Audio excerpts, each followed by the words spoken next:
ದೇಶ ಇಂಪ್ರೂವ್ ಆಗೈತೆ, ಜನ ಇಂಪ್ರೂವ್ ಆಗೈತೆ. ಆರ್ಟಿಕಲ್ 370 ತೆಗೆದ್ರು.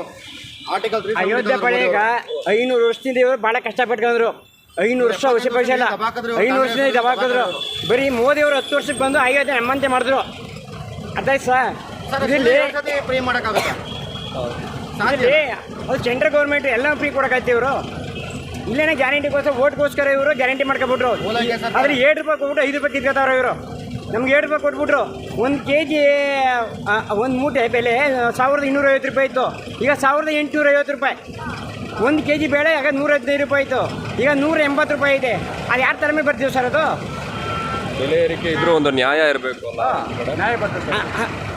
ಫ್ರೂಟ್ ಅದೆಲ್ಲ ಬೆಳೆ ನಮ್ಮ ತಲೆ ಮೇಲೆ ಇತ್ತೇನೆ. ಅದು ಹೆಂಗೆ ಸರ್ ಇವರು ಗ್ಯಾರಂಟಿ ಫ್ರೀಯಾಗಿ ಕೊಡ್ತಿದ್ದಾರೆ? ಇವರು ಓಟ್ಗೋಸ್ಕರ ಇನ್ನೇ ಮಾಡ್ತಾರೆ. ಜನಗಳ ತಲೆ ಮೇಲೆ ಬರ್ತಿ ಚಪ್ಪಿ ಹೇಳಿದ್ದಾರೆ ಸರ್ ಇವರು. ಅಯೋಧ್ಯೆ ಮಾಡ್ಕೊಡೋಕ್ಕಾಗಿಲ್ಲ. 70 ಇವರು 500 ವರ್ಷದಿಂದ ಕೇಸ್ ನಡೀತಿರೋದು.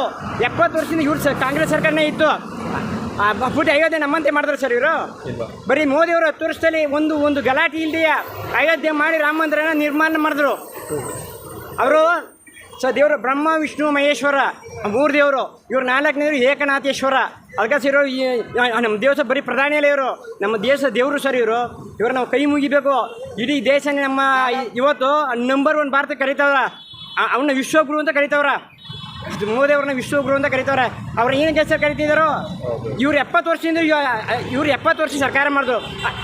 ಇವ್ರು ಯಾಕೆ ಕರೀನಿಲ್ಲ ವಿಶ್ವಗುರು ಅಂತ? ಯಾಕೆ ಸರ್ ಕರೀನಿಲ್ಲ ಕಾಂಗ್ರೆಸ್ನವ್ರನ್ನ?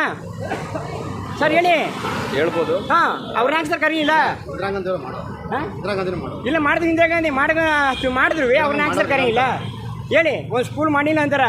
ಬರೀ ಸ್ಕೂಲ್ ಕಟ್ಟಿದ್ರು ಇವರು, ಅದು ಬಿಲ್ಡಿಂಗ್ ಕಟ್ಟಲಿಲ್ಲ. ಆ ಮಕ್ಕಳಿಗೆ ಎಜುಕೇಷನ್ ಕೊಟ್ಟು ಚೆನ್ನಾಗಿ ಓದಕ್ಕೆ ಕೊಡಲಿಲ್ಲ. ಈಗ BJP ಸರ್ಕಾರ ಮಾಡಿದ 10 ವರ್ಷದಿಂದ ನೋಡಿ ಪೂರ್ತಿ ರೈಲ್ವೆಗಳಾದವು.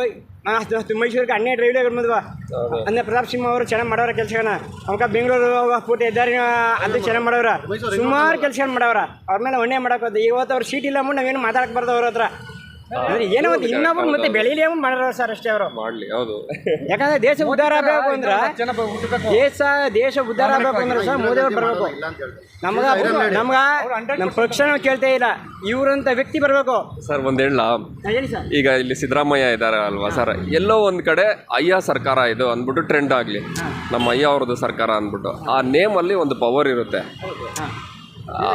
ಸೊ ಆ ಥರ ಒಂದು ಇದರಲ್ಲಿ ಮೋದಿ ಅನ್ನೋದು ಅದೇ ಹಾಗೆ ಫೇಮ್ ಆಗಿರೋದು. ಮತ್ತೆ ಇಲ್ಲ ಅಂತ ಹೇಳ್ತಾ ಇಲ್ಲ. ಸ್ವಚ್ಛ ಭಾರತ್ ಅವ್ರು ಬಂದಿದ ತಕ್ಷಣ ಒಳ್ಳೊಳ್ಳೆ ಪ್ಲಾನ್ಗಳು ಮಾಡೋದು.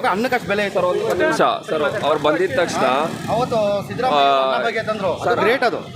ಸರ್ ಈಗ ಒಂದು ನಿಮಿಷ ಸರ್, ಈಗ ಅವ್ರು ಬಂದ್ಬಿಟ್ಟು ಏನು ಹೇಳೋದು, ಸ್ವಚ್ಛ ಭಾರತ್, ಆಮೇಲೆ ಅದೇ 2,000 ರೂಪಾಯಿ ಕ್ಯಾನ್ಸಲ್ ಮಾಡೋದು, ಲಂಚ್ ಎಲ್ಲ ತೆಗಿಯೋದು ಶುರುವಲ್ಲಿ ಚೆನ್ನಾಗಿ ಮಾಡಿದ್ರು ಕೆಲಸ. ಆ ಟ್ರೆಂಡ್ ಹಾಗೆ ತಗೋಬರ್ತಿದ್ರೆ BJP ಹೆಸರು ಕಡಿಮೆ ಆಗ್ತಿರ್ಲಿಲ್ಲ. ಈಗ ರೈತರಿಗೆ ಅವ್ರೇನ್ ಮಾಡಿದ್ರು, ಕಿಸಾನ್ ಯೋಜನೆ ಅಂತ ಮಾಡಿದ್ರು.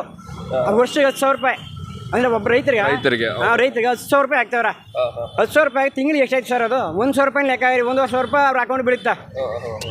ಅವ್ರಿಗೆ ಉತ್ತೇಜನ ಆಗಲ್ವ ಸರ್? ಒಂದು ಗೊಬ್ಬರಕ್ಕೆ ಆಯಿತು, ಏನಕ್ಕೆ ಆಯಿತು, ಅದು ಉತ್ತೇಜನ ಆಗಲ್ವಾ? ಮೋದಿ ಅವರು ಏನು ಮಾಡಿದ್ರು ಸರ್? ಸೆಂಟ್ರಲ್ ಎಲ್ಲರೂ ಮಾಡೋಕ್ಕಾಯ್ತದ?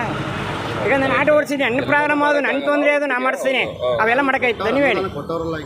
ಅನುದಾನ ಕೊಟ್ಟರಲ್ಲ ಸರ್, ಎಲ್ಲ ಕೆಲಸಗಳೇ ಮಾಡೋರಲ್ಲ. ಇಡೀ ಇಸ್ರೋನೇ ನಂಬರ್ 1 ಹೋಯ್ತಲ್ಲ ಸರ್. ಕಾಂಗ್ರೆಸ್ ಸರ್ಕಾರ ಇದ್ದಾಗ 23ನೇ ಸ್ಥಾನದಲ್ಲಿ ಇತ್ತು ನಮ್ಮ ಭಾರತ ದೇಶ. ಈಗ 3ನೇ ಸ್ಥಾನದಲ್ಲಿ ಐತೆ. ಇನ್ನು ನೆಕ್ಸ್ಟ್ ಅವರೇ ಪ್ರಧಾನಿ. ಇನ್ನು 10 ವರ್ಷ ಆಗ್ಬಿಟ್ರೆ 1ನೇ ಸ್ಥಾನಕ್ಕೆ ಹೋಯ್ತು ಸರ್ ಇದು.